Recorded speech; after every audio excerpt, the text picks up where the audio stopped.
کائنات کے آغاز میں جب زمین پر کوئی انسان نہیں تھا، تب اللہ تعالی نے ایک ایسی تخلیق کا فیصلہ کیا جسے زمین پر اپنا خلیفہ بنانا تھا۔ یہ کہانی ہے انسانیت کے سب سے پہلے انسان اور پہلے نبی حضرت آدم علیہ السلام کی۔ اللہ تعالیٰ نے فرشتوں سے فرمایا کہ وہ زمین پر اپنا ایک خلیفہ نائب بنانے والا ہے۔ فرشتوں نے کہا کہ کیا تو ایسی مخلوق بنائے گا جو زمین پر فساد پھیلائے گی اور خون خرابہ کرے گی، جبکہ ہم تیری تسبیح اور پاکیزگی بیان کرتے ہیں۔ اللہ تعالیٰ نے فرمایا، جو میں جانتا ہوں وہ تم نہیں جانتے۔ اللہ تعالیٰ نے زمین کی الگ الگ مٹی سے حضرت آدم علیہ السلام کا جسم بنایا اور ان میں اپنی طرف سے روح۔ اللہ تعالیٰ نے حضرت آدم علیہ السلام کو تمام چیزوں کے نام اور ان کی حقیقت کا علم سکھایا۔ ان کا یہ علم فرشتوں کے سامنے پیش کیا گیا۔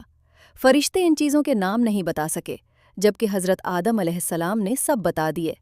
اس سے ثابت ہوا کہ علم کی وجہ سے انسان کو باقی مخلوق پر شرف فضیلت حاصل ہے۔ اس کے بعد اللہ تعالیٰ نے فرشتوں اور ابلیس جو جنوں میں سے تھا اور اپنی عبادت کی وجہ سے فرشتوں کے ساتھ رہتا تھا کو حکم دیا کہ وہ آدم کو سجدہ تعظیمی۔ تمام فرشتوں نے سجدہ کیا، لیکن ابلیس نے تکبر کیا۔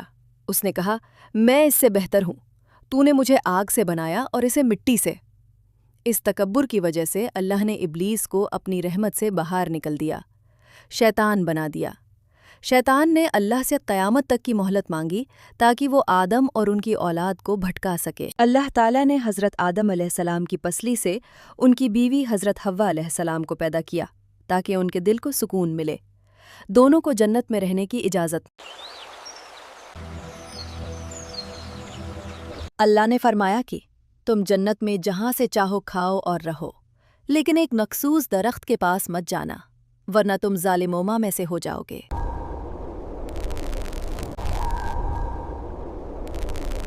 شیطان ان سے بدلہ لینا چاہتا تھا۔ اس نے حضرت آدم علیہ السلام اور حضرت حوا علیہ السلام کے دل میں وسوسہ ڈالا اور جھوٹی قسم کھا کر کہا کہ اگر تم اس درخت کا پھل کھا لوگے تو تم ہمیشہ کے لیے جنت میں رہو گے یا فرشتے بن جاؤ گے۔ شیطان کے اس دھوکے میں آ کر ان سے وہ پھل کھایا گیا۔ پھل کھاتے ہی ان کے جسم سے جنتی لباس ہٹ گئے اور انہیں اپنی بھول کا احساس ہوا۔ دونوں کو اپنی غلطی پر شرمندگی ہوئی۔ شیطان نے جہاں تکبر کیا تھا وہی حضرت آدم نے اپنی غلطی تسلیم کی اور اللہ سے توبہ کی۔ اللہ تعالیٰ نے انہیں توبہ کے یہ الفاظ سکھائے، ربنا ظلمنا انفسنا وَإِن لَّمْ تَغْفِرْ لَنَا وَتَرْحَمْنَا لَنَكُونَنَّ مِنَ الْخَاسِرِينَ۔ اے ہمارے پروردگار، ہم نے اپنے آپ پر ظلم کیا، اور اگر تو نے ہماری مغفرت نہ کی اور ہم پر رحم نہ فرمایا تو ہم یقیناً نقصان اٹھانے والوں میں سے ہو جائیں گے۔ اللہ تعالیٰ نے ان کی توبہ قبول فرمائی، لیکن اپنی حکمت کے تحت انہیں زمین پر بھیج دیا تاکہ وہ زمین پر اپنے مقصد خلیفہ ہونے کو پورا کر سکیں۔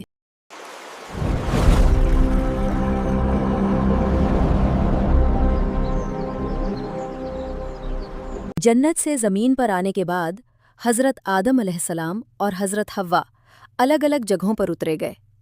دونوں نے اپنی غلطی پر بہت آہیں بہائے اور اللہ سے کنٹینیوس توبہ کی۔ آخر کار اللہ تعالیٰ نے ان کی سچی توبہ قبول کی اور انہیں عرفات کے میدان میں دوبارہ ملا دیا۔ یہ زمین پر ان کی پہلی ملاقات تھی۔